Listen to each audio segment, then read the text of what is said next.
गांव की कच्ची सड़कों पर सुबह की हल्की धुंध फैली हुई थी। एक लड़का नंगे पांव दौड़ता हुआ खेतों के किनारे किनारे जा रहा था। उसका नाम अजय था। उम्र मुश्किल से 15 साल।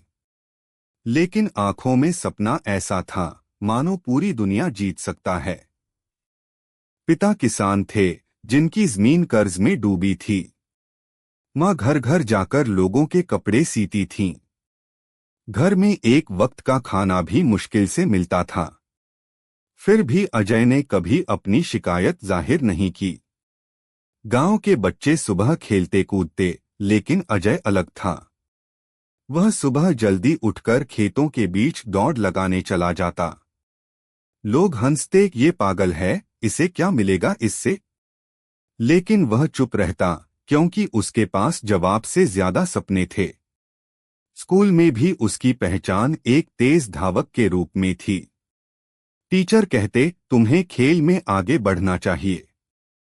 लेकिन खेल में आगे बढ़ने के लिए जूते चाहिए थे, और उसके पास तो चप्पल भी टूटी फूटी थी। एक दिन स्कूल में दौड़ प्रतियोगिता हुई।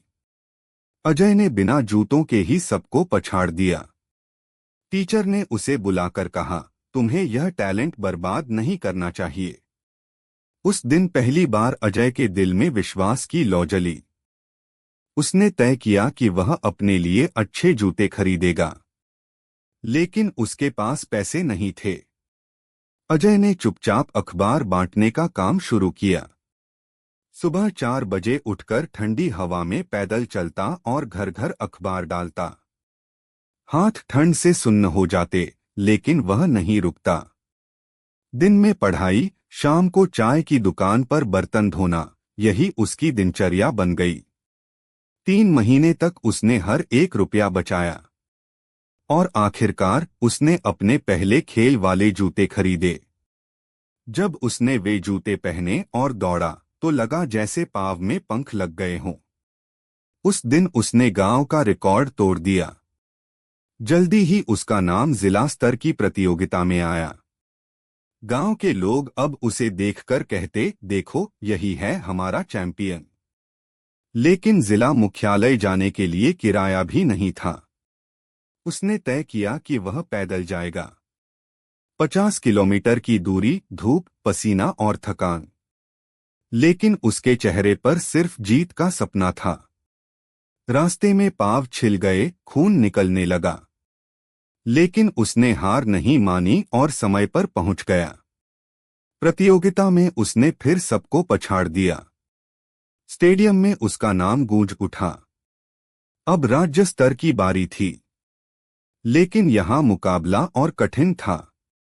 बड़े बड़े खिलाड़ियों के पास कोच, ट्रेनिंग और अच्छा खाना था। अजय के पास सिर्फ मेहनत और पुराना बैग। प्रतियोगिता से एक दिन पहले उसके पास खाने के पैसे भी नहीं थे। वह भूखा ही सो गया, लेकिन दिल में आग और भी तेज हो गई। सुबह उठते ही उसने खुद से कहा, आज मुझे खुद को साबित करना है। दौड़ शुरू हुई और उसने शुरुआत में ही तेज रफ्तार पकड़ ली। लोग हैरान थे, ये लड़का कौन है। फिनिश लाइन पर उसने सबको पछाड़ दिया। वह गोल्ड मेडल जीत चुका था। साथ ही उसे स्पोर्ट्स अकादमी में फ्री ट्रेनिंग का मौका मिला। जब वह गांव लौटा, तो मां की आंखों में आंसू थे। पिता ने पहली बार गर्व से उसके कंधे पर हाथ रखा। अब वह राष्ट्रीय स्तर की तैयारी करने लगा। दिन में 8 घंटे की ट्रेनिंग और कड़ी मेहनत। रात में थका हुआ शरीर, लेकिन दिमाग में सिर्फ फिनिश लाइन की तस्वीर। कभी चोट, कभी बुखार, कभी थकान, लेकिन उसने हार नहीं मानी। राष्ट्रीय स्तर की दौड़ का दिन आया।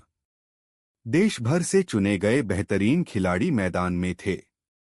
दौड़ शुरू हुई। शुरुआत में अजय पीछे था। लोग सोचने लगे, शायद यह हार जाएगा।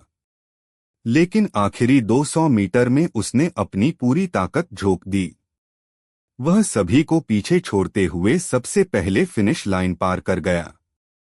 पूरा स्टेडियम खड़ा होकर उसकी जयकार करने लगा। टीवी पर उसका नाम आने लगा। स्पोर्ट्स मिनिस्ट्री ने उसे विदेश में ट्रेनिंग का मौका दिया। अब वह अंतर्राष्ट्रीय स्तर पर भारत का प्रतिनिधित्व करने वाला था। गांव के लोग कहते, अजय, तुमने अपना सपना पूरा कर लिया। वह मुस्कुराकर कहता, नहीं, अब दूसरों का सपना पूरा करना है। उसने अपने गांव में एक खेल अकादमी शुरू की, ताकि कोई भी बच्चा पैसों की कमी से रुक न जाए। वह बच्चों को मुफ्त जूते, ट्रेनिंग और खानपान देता। हर साल वह गांव में खेल प्रतियोगिता करवाता। जब उससे पूछा गया, तुम्हें यह सब क्यों करना है, उसने कहा, क्योंकि मैंने संघर्ष की कीमत चुकाई है और मैं नहीं चाहता कि कोई और वही दर्द सहे। संघर्ष की कीमत सिर्फ जीत में नहीं होती, बल्कि उस रास्ते में होती है जो जीत तक पहुंचाता है। और अजय ने साबित कर दिया कि अगर इरादा मजबूत हो तो कोई गरीबी, कोई दूरी,